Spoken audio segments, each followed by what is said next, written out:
Tonight, more details continue to emerge in court about the night Misha Pavelick was killed.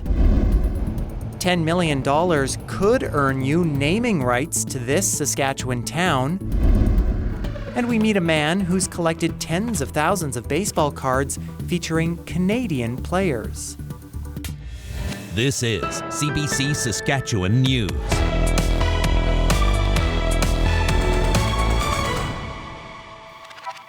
It is Friday, October 24th, and the CBC Saskatchewan News starts right now. I'm Ethan Williams. Thank you for joining us. The trial for the man charged with second-degree murder in the death of Misha Pavelick has wrapped for the week. Pavelick was stabbed to death during a 2006 graduation party at a campground near Regina Beach. And as Aliyah Marco Omene reports, more details of what happened that night continued to emerge Friday in court. Derek N. says Pavelick was involved in two altercations the night of his death. Enns testified Friday morning at the Court of King's Bench in Regina. He told the court a group of people were yelling with Pavelick near the campfire.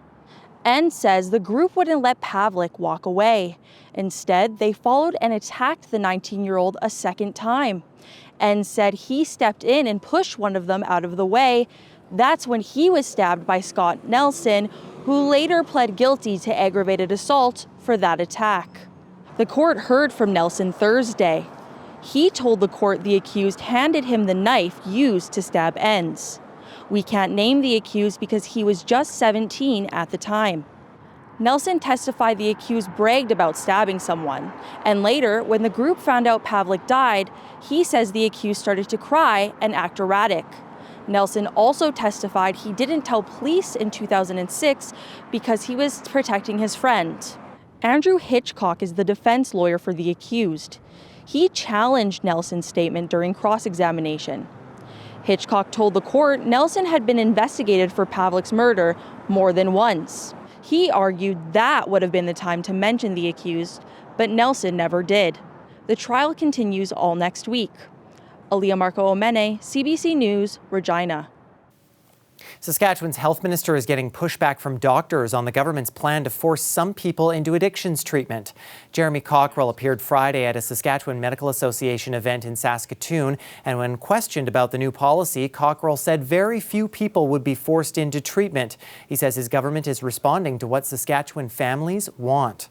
Scott Moe was coming from a place of ignorance and a lack of understanding about what addiction truly is and all of the layers that result in addiction.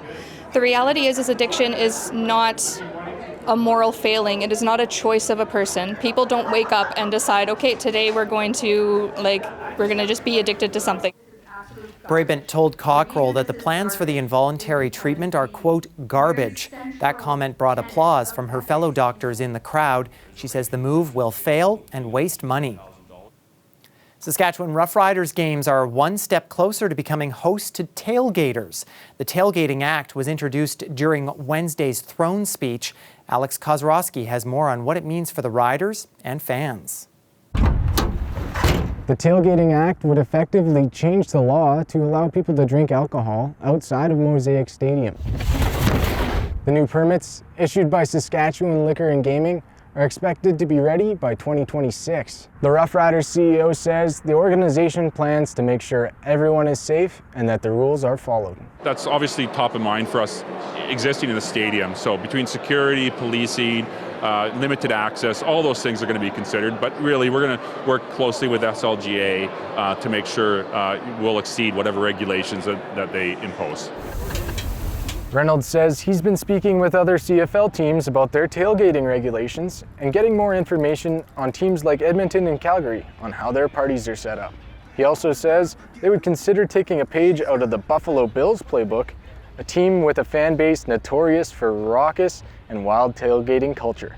Our head coach used to play for the Buffalo Bills, and they're famous for their tailgating, so I'm sure Corey can connect us down there too, so we'll see how their tailgating model works. The Real District CEO says fans have been calling for this for years. I think that just creates a more vibrant community that really helps every aspect of the Real District as well as the riders in terms of building that rider fan base I'm all over it, hugely supportive of it. Now that the idea has made its way into the legislature, officials are anticipating that a tailgate party could come by as soon as next season. Alex Kozrowski, CBC News, Regina. U.S. President Donald Trump has terminated all trade negotiations with Canada. His justification is an anti-tariff TV ad featuring former President Ronald Reagan, paid for by the Ontario government. David Thurton takes a look at the latest flare-up. Just before taking off for an overseas trip to Asia, Mark Carney responds to another twist in trade negotiations. We stand ready to pick up on that progress and build on that progress when the Americans are ready to have those discussions. Carney says his government will focus on what it can control, but took no questions. The ad that sparked Donald Trump's wrath, high tariffs inevitably lead to retaliation by put out by the Ontario government, has been playing on networks across the U.S. It features the voice of former Republican President Ronald Reagan. The day after it aired, the U.S. president didn't mind. If I was Canada, I'd take that same ad also. Then, abruptly, Trump took to social media last night announcing in all caps that because of the ad, all trade negotiations with Canada are hereby terminated. The president, probably more than anything, is frustrated with the progress that he's making with Canada. Took President Reagan's words out of context. Even the Reagan Foundation criticized him for it. This is not the first time Trump has said he's ending trade talks. I expect that we will see negotiations resume at some point, but this is a tactic on Trump's part to maintain leverage. Some on this side of the border say the TV spot did what it was supposed to do. It's clear that these ads are working. If you throw a rock at a lake and you don't hear a splash, you've probably missed. So to my good friend Doug Ford, keep the ads on TV. Ford has decided to pause the ads after speaking with the Prime Minister, but not before Monday, after they aired during 2 World Series games. David Thurton, CBC News, Ottawa. Alberta Premier Danielle Smith says back-to-work legislation is coming Monday, seeking an end to the province-wide teachers' strike after almost a month.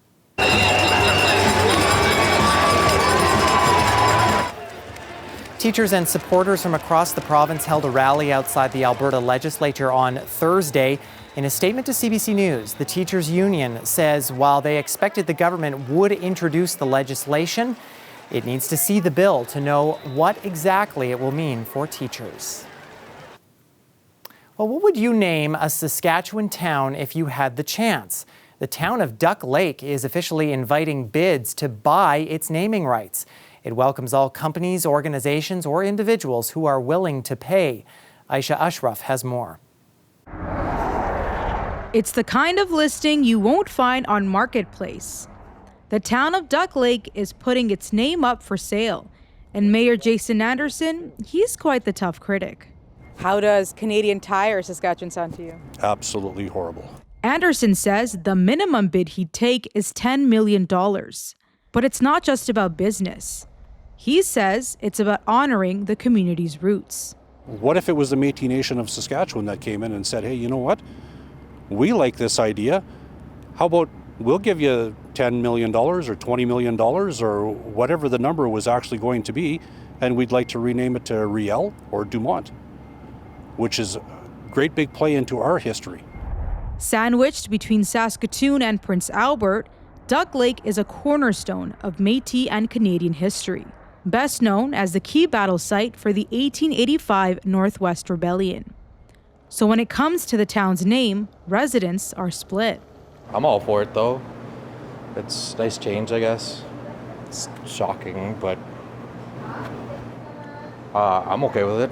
I feel like that they really want to change the name. I feel like they should have a collective thought, not just anyone with the highest money or the deepest pockets to just actually buy it.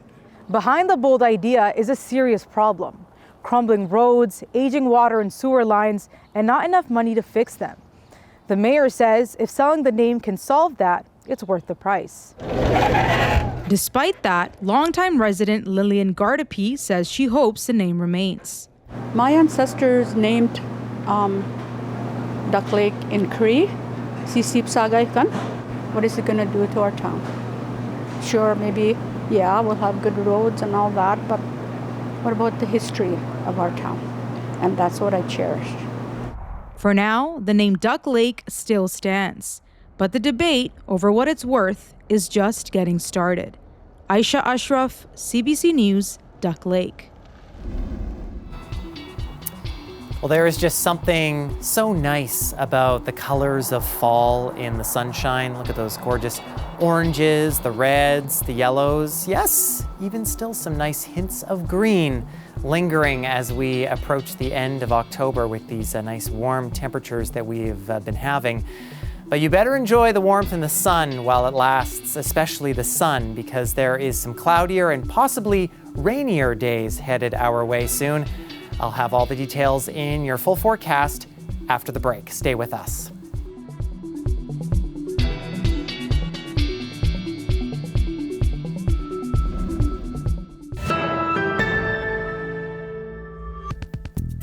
Well, it's the final weekend of the season for Canada West football, and it started with a rare weekday afternoon game as the Regina Rams hosted the UBC Thunderbirds.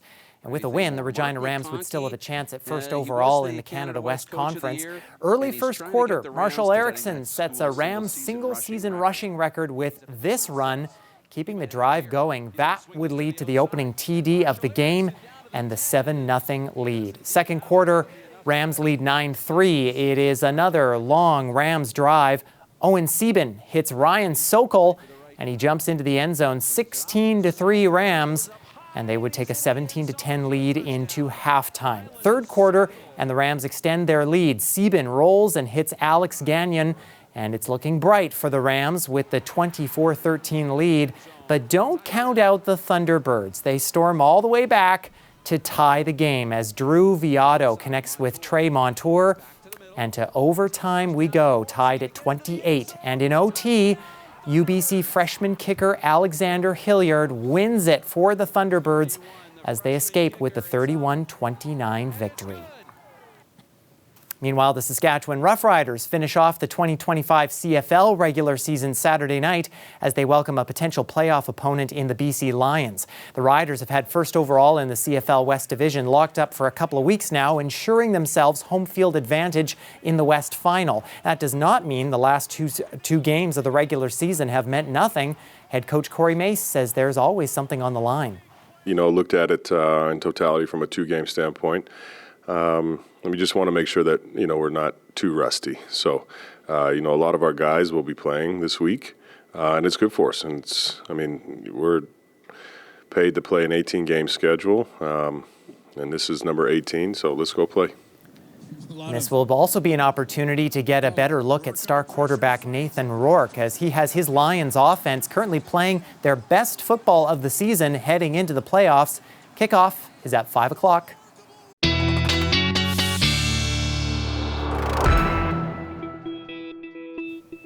And we are expecting a beautiful weekend in Regina for that Rider game. And look at that gorgeous skyline as we head into the supper hour on Friday night. It's been another nice day across the province. Let's take a look now at just how warm we have gotten. 21 degrees in Leader. That was our hotspot. A little bit warmer than projected in that part of the province. 20s as well in Maple Creek and Val Marie. But again, temperatures dropping off pretty quickly as you get up into east central Saskatchewan. Another day where we didn't quite get into double digits around the Hudson Bay area. But overall, the skies pretty quiet. We've been seeing some cloud cover moving through, and you saw the clouds there in the tower cam shot in Regina. Those continue to move through overnight. But I think for Saturday, we'll continue to see the clouds part for at least southern Saskatchewan. We'll watch, though, for Sunday, as that's kind of when our next weather maker begins to roll through. That is that low pressure system that's bringing some showers up into far northwestern Saskatchewan. That'll bring some clouds into Sunday for south and central. And then the southern half of the province getting a few showers of our own as we get into Sunday. But that low sort of intensifying as we get up into northern Saskatchewan. Looks like the bulk of the snow from that system will stay to the west in Alberta, but we will see some kind of heavier pockets of rain through northern Saskatchewan. Now, that means probably in the neighborhood of maybe 15 to 20 millimeters in some spots, especially that far northwest corner. Keep in mind that takes into account that first system late Saturday afternoon and then that next system that rolls through Sunday into Monday. Even through parts of the Churchill region, looking for upwards of maybe 5 or 6 millimeters there. So a pretty good soaking for much of the north, while south and central, well, we're not looking for a whole lot coming from these systems, but there could be a few millimeters picked up here and there, especially in kind of the west central part of the province up through Kindersley to Meadow Lake. And then in that southeast corner is where we're watching another system that could bring a few millimeters closer to the Manitoba border.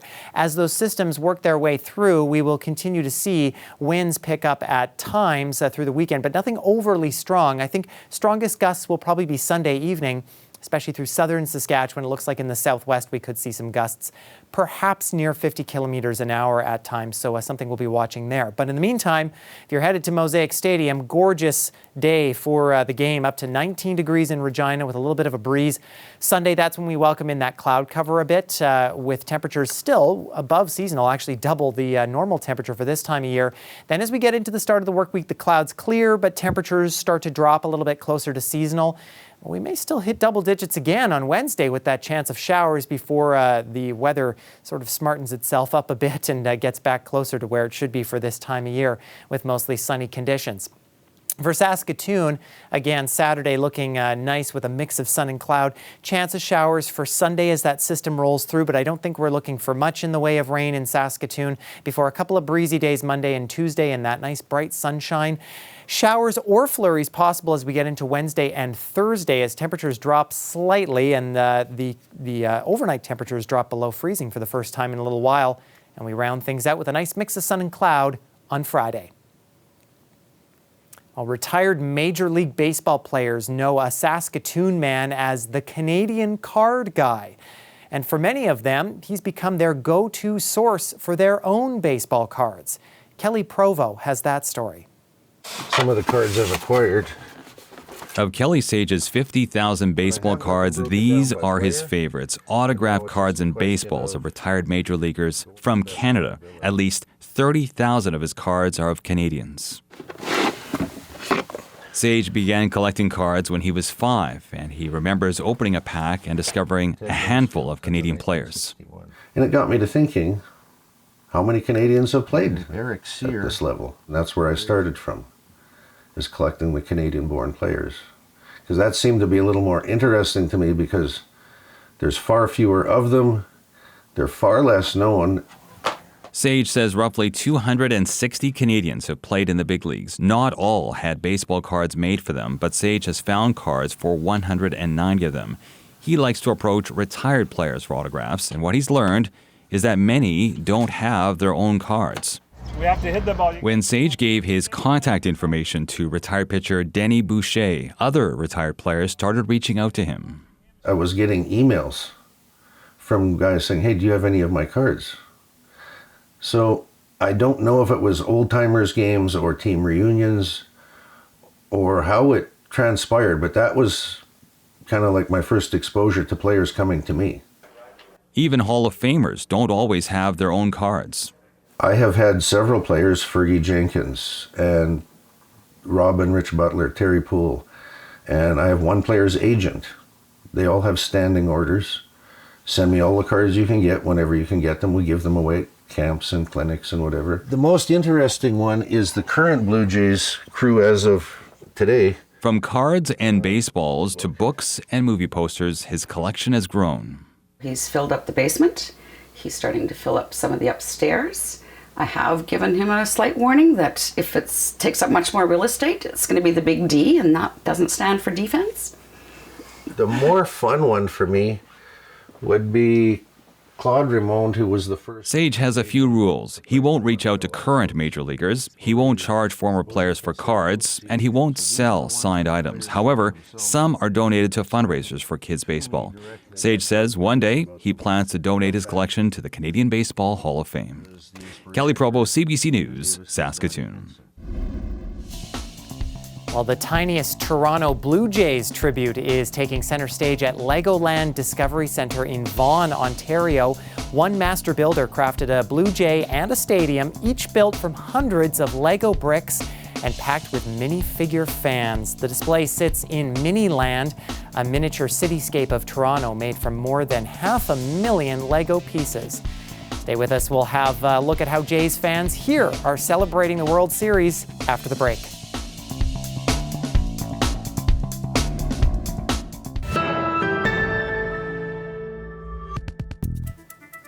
Well, the excitement is building for the Toronto Blue Jays as they take on the LA Dodgers in the World Series. People in Saskatchewan are watching closely too.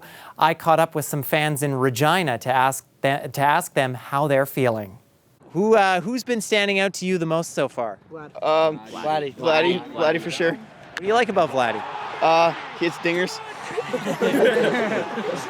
Oh, Vladdy. Gotta go with Vladdy all day, yeah. And then Springer Dinger, so we got some memories. It's solid, man.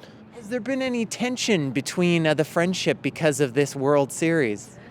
No, I don't think so. Fake tension, you know. People tell me I'm gonna need tissues, but I guess it'll be them. It's all in good fun. I support my boys. I know my oldest is very excited by watching pitchers pitch in order to do better in games himself. So I think that would be something he's watching for in particular. What's your prediction for this series? Oh, jeez. Jays win. Jays got to win. We're staying positive all the way. People are saying we're going up against a juggernaut, but hey, it's baseball, man. Anything can happen. Go Jays, go!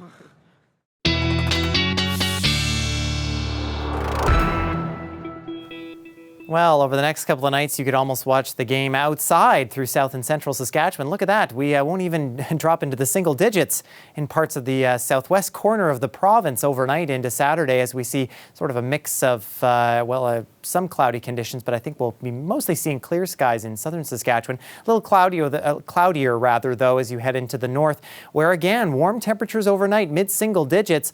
But watch out, we'll get a little bit of some rain moving in as we get later into the afternoon on Saturday, especially in that far northwest corner around Uranium City is likely where we're going to be seeing that. For south and central, though, we are mostly spared by any rain, and we're on our way to a nice mix of sun and cloud for the most part.